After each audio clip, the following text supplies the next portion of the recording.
हाँ जी, नमस्कार। मेरा नाम प्रताप सिंह राणा है। मैं joint action committee welfare of residents of Baltana उसका प्रधान हूँ और रामविहार कॉलोनी का भी मैं प्रधान हूँ। मेरी धर्मपत्नी श्रीमती उषा रानी वार्ड नंबर 1 से पार्षद है। मैं आपको विस्तार से कुछ भूमाफियाओं के बारे में बताना चाहूँगा। ये बात है सन 2018 मार्च अप्रैल की। यहाँ सैनीविहार फेज 4 के पीछे से एक 10 फुट का ट्रैक एक कॉलोनाइजर द्वारा बनाया गया और रात को तकरीबन 10 बजे के बाद वहाँ पर बड़े बड़े डंपर, लोडिंग डंपर आया करते थे जो मलबा लेकर के पीछे नाले की तरफ वो डाल रहे थे, जो कि एरिया पड़ता है सैनीविहार फेज 4 के पीछे और कुछ जंगल का एरिया। तो रात को काफ़ी एक्चुअली उस टाइम हमारे दिमाग में ये बात ही नहीं थी कि ये चल क्या रहा है। हमने सिर्फ इसलिए जाके रात को, मेरे साथ में वैशाली के प्रधान थे और कुछ और मोअज़्ज़िज़ लोग थे जिनको साथ लेकर के मैं रात को 1:30 बजे के पीछे पहुंचा हुआ जहाँ पे वो डंपर चल रहे थे। तो उनको हमने रोका। तब तक हमारे दिमाग में ये बात नहीं थी कि करने क्या जा रहे हैं। हमारे दिमाग में सिर्फ इतना था कि रात को जब डंपर चलते थे, आवाज़ आती थी, तो बच्चे और बुजुर्ग जो है ना बहुत परेशान हुआ करते थे, आवाज़ आती थी डंपर की बहुत ज़्यादा। तो हमने कहा भाई ये रात को तुम क्यों काम कर रहे हो? वो कि दिन में ट्रैफिक बहुत ज़्यादा होता है इसलिए हम यहाँ पे ना मिट्टी डाल रहे हैं। तो हमारे दिमाग में कुछ ज़्यादा नहीं आया कि भाई ये मिट्टी क्यों डाल रहे हैं, क्या कारण है क्या नहीं है। तो वो काम लगातार चलता रहा। एक बार हमने रात को पुलिस कंप्लेंट करी तो उनके 2 डंपर भी हमने बाउंड करवाए थे। वो राजेंद्र सैनी, पहली बार पता लगा कि राजेंद्र सिंह सैनी कॉलोनाइजर है, पीछे नाले के बीच में मलबा डाल डाल के उसको भर के वहाँ इसकी कॉलोनी काटने की तैयारियां चल रही हैं। उसके बाद लगातार हम अधिकारियों से मिलते रहे, वर्बली तौर पे बात करते रहे और वो अर्थ वर्क कंटिन्यू उनका चलता रहा। अब इन बिटवीन मार्च 22 2020 में लॉकडाउन लगा। लॉकडाउन के बीच में राजेंद्र सिंह सैनी ने यहाँ पर मशीनें मंगाई, अर्थ मूविंग मशीनें, और पूरा बैंड नाले के साथ से उसने उठा के उनको सड़कों को बनाया। उसने जो रोड्स कॉलोनी के बनाना चाह रहा था वो, उस समय मैंने फोटोएं खींची है, कुछ अधिकारियों को भेजी कि यहाँ पर ये अनुचित कार्य करने जा रहा है, इस पे समय रहते रोक लगाई जाए। लेकिन अधिकारियों ने उसके ऊपर कोई कार्रवाई नहीं की। मैंने परेशान होकर 20 नवंबर 2020 को एक email central vigilance department Punjab को की। उसमें मैंने पूरा लिखा इसके बारे में कि भाई ये कुदरती नाला है और यहाँ पर ये अर्थवर्क चल रहा है, बहुत ज़बरदस्त अर्थवर्क चल रहा है और नाले को उसकी दिशा जो है बदली जा रही है और जो कुदरती जंगली यहाँ पर पेड़ पौधे लगे हुए थे उनको काटा जा रहा है और दबाया जा रहा है नीचे। इसके ऊपर कोई उचित कार्रवाई की जाए। वहाँ से एक बार मेरे को फ़ोन आया विजिलेंस डिपार्टमेंट से। उन्होंने कहा ये आपकी मेल प्राप्त हुई है और आप आके अपने बयान दर्ज कराएं। तो मैं मोहाली में गया उनके पास, उन्हें बयान दर्ज करा करके आया। उसके बाद कोई कार्रवाई सरकार की तरफ से नहीं हुई। तो मैं आपको बताऊं फिर ये चलते चलते क्या हुआ कि अभी रिसेंटली मैं बताता हूँ, नया राजपाट आ गया, सरकार नहीं आ गई। तो हमें लगा कि भाई जैसा कि हमारे मानयोग भगवंत मान जी कहते हैं कि मैं भ्रष्टाचार को ख़त्म करूँगा, तो हमें बड़ी उम्मीद थी कि भाई शायद अब जो है इसके ऊपर अंकुश लग सकता है। तो मैंने 7/4 को एडीसी जो पूजा सहाय हैं हमारी डेवलपमेंट जो डिपार्टमेंट उनके पास ही है मोहाली का, उनको मैं मिला जा करके। मेरे साथ में वार्ड नंबर 7 की एमसी भी थी शिवानी गोयल, और मुझे बकायदा उदयवीर सिंह ढिल्लो जो नगर परिषद के प्रधान है उन्होंने भेजा था कि अंकल आप जाकर उनको अपनी समस्याएं बताएं, क्योंकि कुछ बाउंडेशन हैं हमारी और कुछ बाउंडेशन हैं अधिकारियों की। जो ब्यूरोक्रेट्स हैं जो एक्शन ले सकते हैं उसमें हम नहीं ले सकते, आप उनको जाकर के बताएं। तो मैं 7 तारीख को उनसे मिला हूँ जाकर के 11:30 बजे के आसपास। तो उन्होंने बड़ा अच्छा आश्वासन दिया और इवन टू मेरे सामने उठा करके नगर परिषद के जो ईओ हैं गिरीश वर्मा, उनको फ़ोन किया और उनको हिदायत दी कि भी वहाँ पे जो इलीगल काम हो रहा है उसको रोका जाए। और ये जो मैंने बताया था उनको कि वहाँ एक अवैध कॉलोनी में नाजायज पानी का कनेक्शन किया हुआ है, उसके बारे में भी उन्होंने आदेश दिए कि आप इसको कनेक्शन को कटवाओ, जाके चेक करो वहाँ पे। उसके बाद भी उन्होंने कहा कि आप एक बार एसडीएम जो डेराबस्सी हैं, उस समय लेडीज थी, अपना यंग लेडीज थी, बड़ी जोशीली थी वो, उनको भी हम मिले जाकर के। उन्होंने भी बड़े स्पष्ट शब्दों में इनको आदेश दिए कि आप जाकर ना ये जो काम है इसको रुकवाएं। तो ये ईओ साहब ने उसके बाद कोई कार्रवाई नहीं की। मैं भी 2-3 बार मिला हूँ, कोई कार्रवाई नहीं की। हाँ जी मैं भेज रहा हूँ।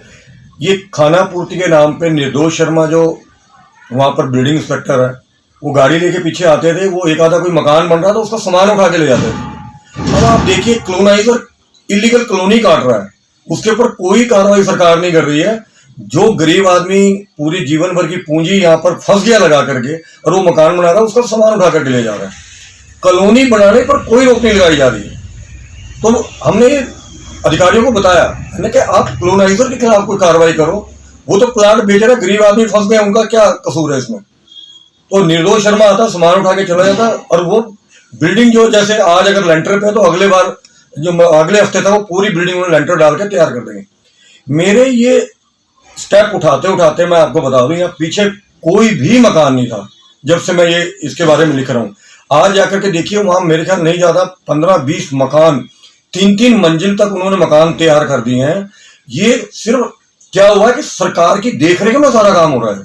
सारी चीजें सरकार को पता है कि यहाँ पे काम हो रहा है, और इसके पीछे क्या मंशा है, क्या मैं स्पष्ट तौर पे क्या कहूँ, ये पॉलिटिकल इन्फ्लुएंस है या ब्यूरोक्रेट्स इसके बीच में इन्वॉल्व है, ये जांच का विषय है। लेकिन मैं आपको बता दूं कि ये सारा हो रहा है सरकार की देखरेख में।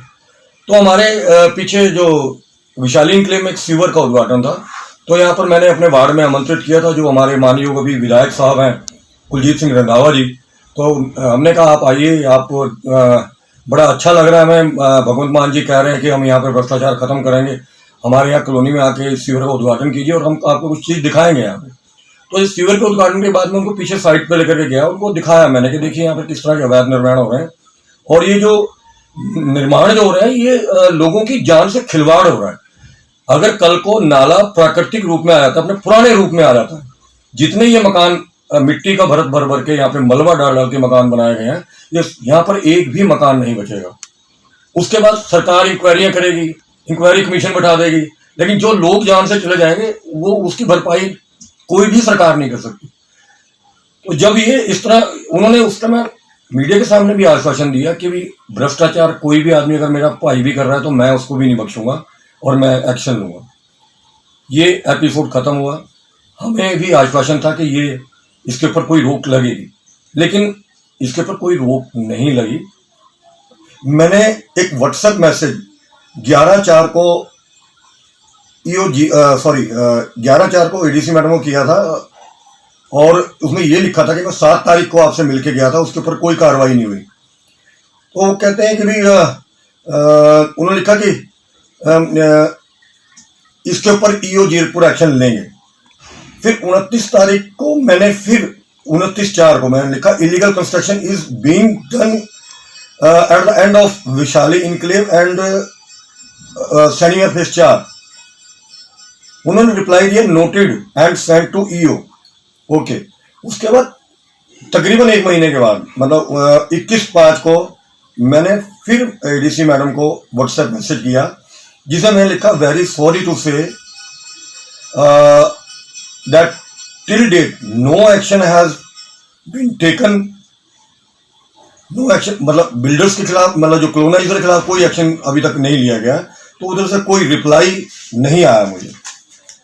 अंत में मुझे क्या ये 24 मई को मैंने एक मैसेज मैडम को किया, उसमें मैंने क्लियर स्पष्ट तौर पर लिखा मैडम मैं आपको कई बार ये इसमें व्हाट्सएप मैसेज कर चुका हूँ और आपको पर्सनल तौर पर भी मिल चुका हूँ, लेकिन इस पर कोई एक्शन नहीं लिया गया। अगर आप एक्शन नहीं लेंगे तो मैं सीएम साहब से मिलकर के कंप्लेंट डालूंगा। तो उनका सुबह मैसेज आया मेरे पास 25 तारीख को सुबह 7:47 पर, I am sending the joint director Parvinder सराव। ओके, तो मैंने उनका नंबर सेव किया, वो नंबर ही मेरे को शेयर किया था। तो उसके बाद उनका फ़ोन भी आ गया 11 बजे के आसपास कि हम आ रहे हैं यहाँ पे। तो जब वो आए तो उनके साथ पूरी टीम थी, ईओ गिरीश वर्मा जी और Mukesh Rai ME, Kulwant Singh JE even to मतलब उनका सारा मतलब जितना भी जयपुर एमसी का जितना भी तामझाम सभी लोग थे वहाँ पे। उन्होंने पीछे जाकर देखा तो मैंने उनको बताया कि ये जो आप आधा इंची कनेक्शन किसी व्यक्ति का काट रहे हो, मसला ये नहीं है। जो 4 इंची पाइप अवैध कॉलोनी के बीच में गया हुआ, मसला वो है। तो वहाँ पे जो हमारे ज्वाइंट कलेक्टर साहब आए थे परमिंदर सराव जी, वो गए वहाँ पर। उन्होंने देखा कि वाकई में 4 इंची जो पाइप है पीछे जा रहा है। कॉलोनी पूरी जो है ना वहाँ पे वो डेवलप कर रहे हैं और सड़कें वहाँ पे बनाई हुई हैं। इन्होंने पीछे कॉलोनी को मतलब खाना पूर्ति करने के लिए ना वहाँ पे आए, अपना खंबे से गिरा के चले गए, लेकिन कोई बड़ा एक्शन उसके ऊपर नहीं लिया। ना पुलिस कार्रवाई के लिए लिखा जो कॉलोनाइजर उसके खिलाफ, ना कुछ ऐसा कुछ नहीं किया। तो वो कनेक्शन उन्होंने काटने के आदेश मौके पर दिए कि आप ये बहुत गलत काम हो रहा है। परमिंदर सराव जी ने कहा और इसको काटा जाए कनेक्शन को। उन्होंने वहाँ पे कनेक्शन काटने के लिए अपना डिपार्टमेंट का जो प्लम्बर था उसको लगा दिया, उसने कनेक्शन काटा। 25 तारीख को ये कनेक्शन कट गया। 26 तारीख को जो कॉलोनाइजर है राजेंद्र सिंह सैनी, इसने मुझे अपने फार्म हाउस में, ये सामने है सैनीगढ़ फेज 3 में, वहाँ बुलाया और कई तरह के प्रलोभन इसने मुझे देने का प्रयास किया कि राणा जी कोई बात नहीं है जी, ये है, हम वो कर लेंगे। कई तरह की बातें कि वहाँ और 2-4 व्यक्ति मौजूद थे, मैं नाम नहीं लेना चाहूँगा। तो लेकिन मैंने इसको बिल्कुल भी हाँ नहीं करी कि कनेक्शन जोड़ा जाए। अब असली मुद्दे पे मैं आ जाता हूँ कि जो हुआ 28 मई को इन्होंने एक ऐसी साजिश को रचा, इसको सांप को ही कुचल दो, ये जो हमारे काम रुकवा रहा है इस तरह का ना, इसको कुचल दो, ये जो हमारे काम रुकवा रहा है। इन्होंने मुझे जान से मारने की साजिश रची और वो मुझे भी बाद में पता लगा। इन्होंने सुबह आकर के वहां से टीने हटा के, पीछे रास्ता बंद है, टीन हटा करके इन्होंने वहां पे कनेक्शन करा। वहां पे काफी सारे लोग थे, 25-30 लोग इधर रामविहार की तरफ थे और 25-30 लोग उधर जहाँ जो लैंड ये डेवलप कर रहे हैं उधर थे। इन्होंने कॉलोनी के एक व्यक्ति को बुला करके कहा जब बुला के लाओ अपने प्रधान को, आज इसका हिसाब किताब कर देते हैं। लेकिन वो व्यक्ति बड़ा समझदार था, उसने देखा कि भाई यहाँ इतने लोग खड़े हैं और ये बुला रहे हैं और हमारा विवाद भी चल रहा है, तो वो कहता मैं नहीं जाऊँगा बुलाने के लिए। कहता जाएगा कैसे नहीं, जा बुला के ला। वो नहीं गया, वो अपने घर चला गया, उसका कॉर्नर पर ही घर है। उसके बाद उसने अपने गुंडे पूरे 12 बजे के आसपास मेरे घर पे भेजे हैं और डोरबेल बजाई है और मैं घर से बाहर निकला हूँ तो उसने कहा है कि आ जाओ, हमने कनेक्शन जोड़ रहे हैं। ये नहीं कहा कि जोड़ लिया है, कहते कनेक्शन जोड़ रहे हैं, हिम्मत हो तो आ जा, तेरा काम करते हैं, आ जा वहाँ पे। और कहकर वो चले गए। उसके बाद मैंने एडीसी मैडम को फ़ोन किया, परमिंदर सराव जी को फ़ोन किया, ईओ साहब को फ़ोन किया, पुलिस को फ़ोन किया, लेकिन कमेटी की तरफ से कोई अधिकारी यहाँ पर नहीं आया। यहाँ पर आए तो सिर्फ चौकी इंचार्ज बल्टाना के जो वर्मा सिंह जी हैं वो आए थे। उन्होंने आके यहाँ पे देखा काफ़ी मोब इकट्ठा था, काफ़ी लोग इकट्ठे थे, हथियारबंद लोग इकट्ठे थे यहाँ पे। और मीडिया के मेरे साथी हैं, अमर शर्मा जी हैं, राम कुमार कांसल जी हैं, वो भी थे मौके पे। उन्होंने देखा काफ़ी लोग, पुलिस की मौजूदगी में भी लोग थे। कुछ लोग तो पीछे से निकल गए, लेकिन कुछ लोग इतने मतलब ढीठ में कहूँगा थे, मतलब उनको कोई शेल्टर था पीछे, पॉलिटिकल शेल्टर था, क्या शेल्टर था, वो लोग खड़े थे वहाँ पर। उन्होंने पुलिस चौकी के इंचार्ज के साथ भी पूरी बहस करी है। वो उनको लोगों को जब तितर बितर कर दिया, पुलिस चली गई यहाँ से, तो फिर कॉलोनी के लोग जो पीछे रहते हैं उन्होंने मेरे को बताया कि ये तो राणा जी आज आपको जान से मारने की साजिश थी। दोपहर के 12 बजे कोई भी नहीं था यहाँ पर गली में और यहाँ 25-30 लोग इधर रामविहार की तरफ और 25-30 पीछे की तरफ थे, हथियारबंद लोग थे। इनकी स्कीम ये थी कि मैं किसी तरह पीछे जाऊँ और मुझे ये मार करके चले जाएँ। और पैसा इनके पास बहुत है, इनके पास पैसे की कमी नहीं है। किसी को 5-10 लाख रुपया दे के उसका नाम ले लेते कि भी हाँ मेरे से गलती हुई है और मैं अपनी जान से खत्म हो जाता। लेकिन लोगों का प्यार और उनके आशीर्वाद से मैं आज आपके सामने बैठा हूं और ये स्टेटमेंट दे रहा हूं। मैं आपके माध्यम से सरकार को ये चेताना चाहता हूं कि ये जो भू माफिया है ये जीरकपुर में नहीं है, पूरे पंजाब के बीच में इन्होंने अपना एक सिंडिकेट बनाया हुआ है और मिलजुल के काम कर रहे हैं। मेरा भगवंत मान जी से भी निवेदन है कि इसके ऊपर अंकुश लगाएं। अगर आप इस पर अंकुश नहीं लगाएंगे तो गरीब आदमी जो पूंजी अपनी लगा कर जिंदगी भर की ऐसी कॉलोनी में जगह लेते हैं जिनको कोई मूलभूत सुविधाएं नहीं मिलती, पूरी ना प्रॉपर गली मिलती है, ना कोई पार्क मिलता है, ना कोई बच्चों के लिए अच्छा स्कूल वहाँ बना पाते हैं। सिर्फ अपना बिजनेस इन्होंने करना है, छोटी छोटी गलियाँ, छोटे छोटे मकान बना करके ये चले जाते हैं। ये बहुत बड़ा एक हमारे समाज के ऊपर दब्बा है, इन लोगों पर रोक लगाई जानी चाहिए। मैंने इसके बारे में फिर 6 जून को, इससे पहले मैं पुलिस कंप्लेंट 28 तारीख को शाम को कर चुका हूं, लेकिन उसके ऊपर कोई कार्रवाई नहीं हुई। मैंने परेशान होकर के जब देखा कि भी बिल्कुल लोकल प्रशासन का नकारात्मक रवैया यहाँ पर चल रहा है, तो मैंने 6 जून को प्रातः 9:20 पर principal secretary CM PSCM, chief secretary Punjab और additional chief secretary home Punjab को ईमेल किया। उसमें मैंने अपनी कंप्लेंट जो मैंने दी थी 28 तारीख को पुलिस स्टेशन में, उसकी कॉपी मैंने उनको ईमेल द्वारा भेजी है और पूरी व्यथा उनको मैंने ईमेल द्वारा बताई कि यहाँ पर इतने साल से यहाँ पर ये माफिया धीरे धीरे काम कर रहा है। यहाँ पर एक भी कभी मकान नहीं था, पूरा 40 से 50 फुट के खड्डे थे, मिट्टी डाल डाल के, मलबा डाल डाल के यहाँ पर एक कॉलोनी जो है ना, इलीगल कॉलोनी जो है यहाँ पे काटी जा रही है, जिसमें अधिकारियों का पूरा हाथ है। यहाँ ईओ साहब भी कहते हैं यहाँ पे 2-4 नक्शे पास है पीछे के। मैं कहता हूँ जो कॉलोनी नहीं है तो वहाँ नक्शे कैसे पास हो गए 2-4, और ये कैसे किए जाते हैं, बहुत बड़ा स्कैंडल है, जांच का विषय है। ये क्या करते हैं, जो कॉलोनियाँ कटी हुई हैं और गलियां को जो गलियां हैं कॉलोनी की, जो खसरा नंबर है सेम कॉलोनी का, जैसे एक है खसरा नंबर, वो खसरा नंबर डाल करके और वो आपस रजिस्ट्री करा लेते हैं और दिखा देते हैं किसी पुराने मकान की रजिस्ट्री की, ये पहले पास है जी, अपना सॉरी नक्शा दिखा देते हैं, ये नक्शा है जी। इस तरह के इन्होंने गलत काम किया। इसकी जांच अगर जांच की जाए तो बहुत बड़ा ये स्कैंडल है। सरकार को भी करोड़ों रुपए का चूना लग रहा है राजस्व का, और लोगों को भी मूलभूत सुविधाएं नहीं मिल पा रही हैं। इस विषय में आपने जो आपके ऊपर जानलेवा जो हमला करने की कोशिश की गई है, उस विषय में कोई सीनियर लेवल के जो पुलिस ऑफिसर हैं उनको आपने कंप्लेंट की? जी बिल्कुल। सबसे पहले तो 28 तारीख को हमने जो बल्टाना चौक के इंचार्ज है उनको, हमारे पूरे वार्ड के मुजीज आदमी गए थे मिलकर के, वहाँ पे कंप्लेंट दी। जब उस पर कोई कार्रवाई नहीं तो मेरे ख्याल से हम शायद 1 तारीख को शायद वहाँ पे गए थे।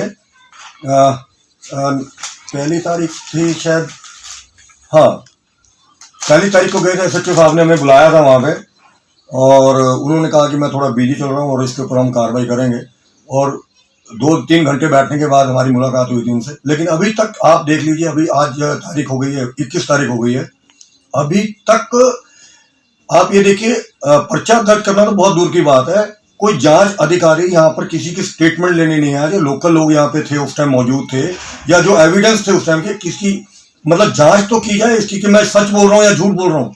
इतना बड़ा हादसा। पानी का जो कनेक्शन लगाया गया उसको अभी तक काटने कोई प्रशासन की तरफ से आया है, या वो एज इट इज लगा हुआ अभी? जी बिल्कुल नहीं आया। यहाँ पर वो कनेक्शन ऐसा कैसा जुड़ रहा है और पानी वो लगातार पीछे की तरफ जा रहा है। जो मकान बने हुए हैं आपके हिसाब से, जो 12-15 मकान जो भी यहाँ पे बसे हैं, उनका कोई नक्शा पास या कुछ आपकी नॉलेज में ऐसी चीज? कोई नक्शा पास नहीं है। मैं बता रहा हूँ आपको, ये कहते हैं धारा 55 लगने से पहले हमने करा दिए, तो उस टाइम तक कॉलोनी नहीं था, वजूद नहीं था, कहाँ से करा दिया इन्होंने।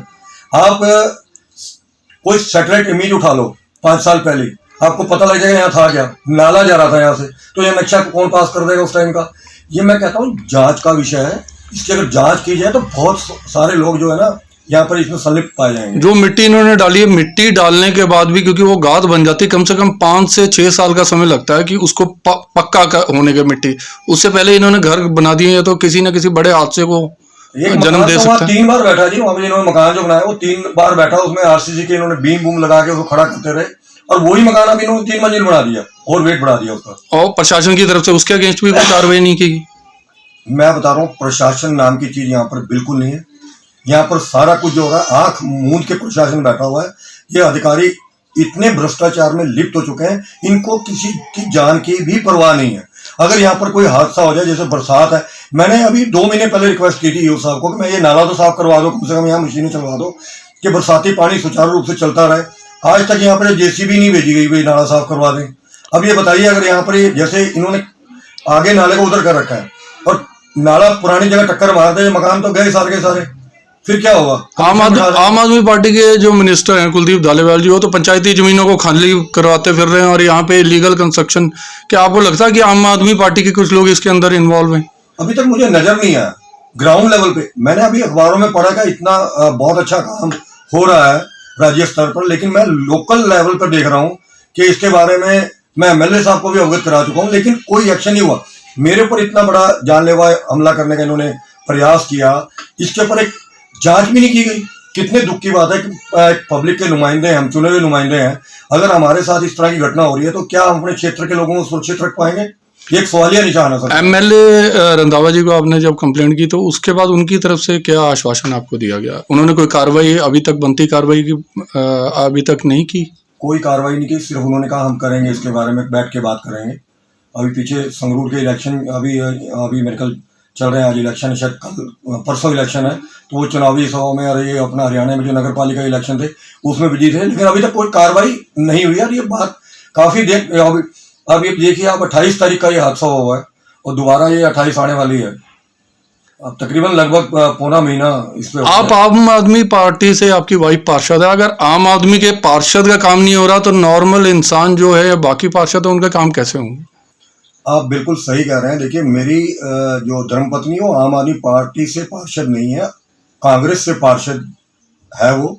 मैंने आम आदमी पार्टी में का जो कहते हैं कि हाथ जो पकड़ा था, इसलिए पकड़ा था कि मेरे वार्ड के लोग किसी तरह से परेशान ना हो, क्योंकि कई दफ़ा ऐसा होता है कि सरकार के टकराव के साथ अगर हम दूसरी पार्टी से हैं तो लोगों के डेवलपमेंट के काम रुक जाते हैं। तो इसलिए मैंने जाकर के रंधावा साहब से मिला, तो मुझे भी लगा कि शायद हाँ आम आदमी पार्टी शायद कुछ करने के लिए यहाँ पर जिज्ञासु हैं लोग और कुछ करेंगे यहाँ पर। लेकिन अभी तक का जो एपिसोड है मुझे तो बड़ी निराशा हुई है, मैं क्लियर तौर पे कहूँगा।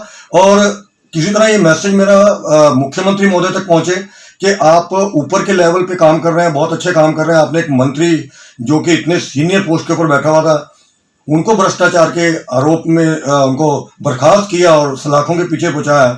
तो मैं तो कहता हूँ आपको तो 60 ऐसे एमएलए विधायकों की आवश्यकता है जो ईमानदार हों। 60 विधायक बहुत हैं, बाकी तो आप देख लीजिए अगर इस तरह चलता रहा तो फिर आगे कोई लोग आपको, मुझे नहीं लगता कोई दोबारा मौका देगा। आपको लगता है कि इलेक्शन जैसे संगरूर के बाई इलेक्शन चल रहे हैं, 23 तारीख को बाई इलेक्शन हो जाएंगे, उसके बाद रंधावा जी को जो आपने अपनी तरफ से कंप्लेंट दी हुई है इस विषय में पूरी कि इलीगल यहाँ पे कॉलोनी जो ये पूरी की पूरी काटी है कॉलोनाइजर ने, तो आपको लगता है कि उसके बाद कोई एक्शन रंधावा जी इसके ऊपर लेंगे? जी नहीं, मुझे नहीं लगता बिल्कुल भी, क्योंकि अगर एक्शन लेना होता तो अभी कभी ले चुके होते अभी, क्योंकि ये कोई बड़ा मसला नहीं है। उन्होंने सिर्फ एक अधिकारी को सिर्फ ऑर्डर करने के आप इसके ऊपर जांच करके बताएं मुझे, अभी तक उन्होंने किसी अधिकारी को इस बारे में कहा भी नहीं है।